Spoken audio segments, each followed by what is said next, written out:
Hello दोस्तों, good morning. तो आइए आज आप लोग को विकलांग बालकों का अर्थ, परिभाषा, प्रकार तथा शिक्षा।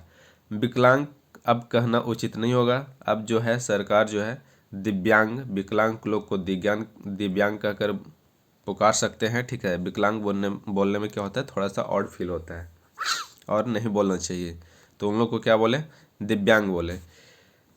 विकलांग बालकों का अर्थ, परिभाषा पर एवं प्रकार जो है ये आप लोग को सीटेट या बीएड वगैरह या फिर डीएलएड एग्जाम में लिखने को आ सकते हैं। तो देखिए, विकलांग बालक किसको बोलते हैं। इन बालकों में अस्थायी रूप से कोई ना कोई शारीरिक दोष होता है। शारीरिक दोष मतलब फिजिकल प्रॉब्लम होता है, अर्थात कुछ बालकों में जन्म से शरीर के किसी अंग में दोष आ जाती है या बाद में किसी दुर्घटना, बीमारी या चोट लगने के कारण से उनके शरीर का कोई अंग दोष युक्त हो जाता है। उन्हें विकलांग बालक बोल सकते हैं या फिर बोल सकते हैं दिव्यांग बालक। ठीक है, जैसे मतलब कि कोई किसी को पोलियो मार दिया, पैर में मार दिया, हाथ में मार दिया, या ठीक है कुछ न कुछ मतलब कि प्रॉब्लम हो सकता है, दुर्घटना हुआ तो हाथ काटना पड़ा या कुछ करना पड़ा, तो इस तरह का लोगों को मतलब कि बोला जाता है विकलांग या दिव्यांग बोल सकते हैं।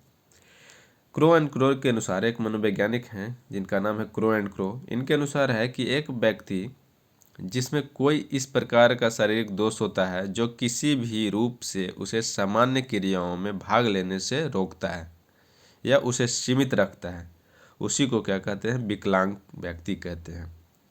ये आप लोगों को क्रो एंड क्रो के अनुसार बोला गया है। अब आइए विकलांग बालकों के प्रकार या दिव्यांग बालकों के प्रकार। आप लोग को अगर एग्जाम में आ जाए, दिव्यांग आ जाए या फिर विकलांग आ जाए, तो आप लोग यही लिखेंगे। ठीक है, देखिए, विकलांग बालकों के निम्नलिखित प्रकार से विभक्त किया जा सकता है। अपंग बालक बोल सकते हैं इन्हें, अंधे और अर्ध अंधे बालक बोल सकते हैं, बहिरे और अर्ध बहिरे मतलब बधिर जिसको बोलते हैं। ठीक है, जिनको कम सुनाई पड़ता है बधिर बोलते हैं। दोष युक्त वाणी वाले मतलब कि वो बोल नहीं पाते हैं, बहुत क्लियरली रूप से नहीं बोल पाते हैं, हकलाते हैं मतलब कि ठीक है ढंग से उनकी आवाज़ नहीं निकल पाती है। अत्यधिक कोमल या निर्बल बालक होता है, तो इस तरह के बालक किसको बोलेंगे, तो देखिए अपंग बालक किसको बोलेंगे। अपंग बालक वे होते हैं जो जन्मजात बीमारी या किसी दुर्घटना के कारण से अपंग हो जाते हैं। इसके अंतर्गत, अपंग के अंतर्गत क्या हो सकते हैं, अंधे हो सकते हैं, बधिर हो सकते हैं, गूंगे हो सकते हैं, लंगड़े जिसको बोल सकते हैं आदि, इस प्रकार के बालक आ जाते हैं अपंग बालक में। अंधे और अर्ध अंधे बालक किसे बोलते हैं, तो अंधे और अर्ध अंधे बालक वे होते हैं जिनमें दृष्टि दोष होती है, मतलब कि जो देख नहीं पाते हैं। बालक में यह दोष जन्म से या किसी बीमारी या दुर्घटना के कारण भी आ सकते हैं। बधिर और अर्धबधिर बालक किसको बोलते हैं, जिन्हें सुनाई नहीं पड़ती है। बधिर लोग जन्म से प्रायः गूंगे होते हैं तथा जिन लोगों की सुनने की शक्ति कमजोर होती है वे अर्धबधिर कहलाते हैं। दोषयुक्त वाणी वाले बालक किसको बोलते हैं, तो दोषयुक्त वाणी का कारण शारीरिक दोष हो सकता है। कभी कभी इस प्रकार के दोष का कारण मनोवैज्ञानिक संवेगात्मक अस्थिरता भी होता है। दोषयुक्त वाणी के अंतर्गत तुतलाना, हकलाना, नाक दबाकर बोलना, मोटी आवाज़ इत्यादि जो होती है दोषयुक्त वाणी होती है।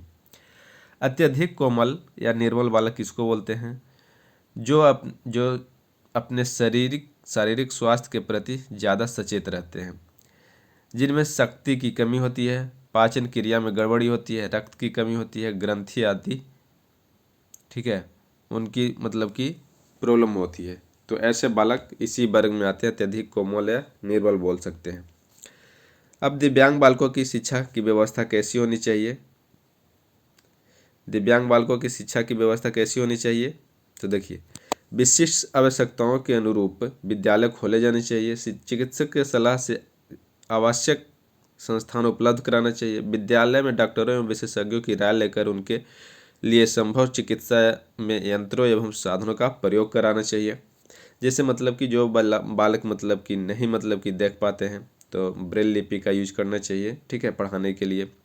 जो नहीं ढंग से सुन पाते हैं तो उनके लिए कोई मशीन ऐसा आना चाहिए जो कि मतलब कि सुनने में सहायता प्रदान करे, तो इस तरह से करना चाहिए। अपंग बालकों के बैठने के लिए उचित व्यवस्था होनी चाहिए। अंधे बालकों के लिए ब्रेल लिपि, ठीक है, और ब्रेल लिपि के प्रवर्तक कौन थे, तो लुईस ब्रेल। इस प्रकार से शिक्षा देनी चाहिए। बधिर लोगों को क्या होना चाहिए, आगे बैठा देना चाहिए या फिर कोई यंत्र का प्रयोग करना चाहिए। माता पिता तथा गुरुजनों को प्रेम एवं सहानुभूति पूर्वक व्यवहार करना चाहिए उन बालकों के साथ में। बालक की शक्ति के अनुकूल पाठ्यक्रम तथा खेल कूद की व्यवस्था होनी चाहिए। शिक्षण में खेल विधि तथा श्रवण दृश्य विधियों का प्रयोग किया जाना चाहिए।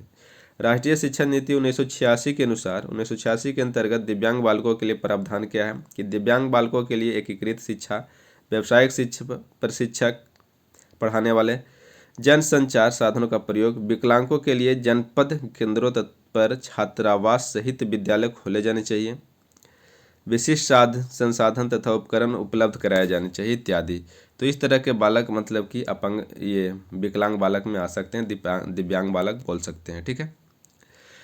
तो दोस्तों आज ये विकलांग बालक कंप्लीट हुआ। तो आगे जो बताएंगे आप लोग को समस्यात्मक बालक किसको बोलते हैं, ठीक है। तो बने रहिएगा वीडियो में। अगर वीडियो अच्छा लग रहा होगा तो लाइक कीजिए, सब्सक्राइब कीजिए, अपने दोस्तों में शेयर करते रहिए। मिलते हैं फिर नेक्स्ट वीडियो में, तब तक के लिए धन्यवाद।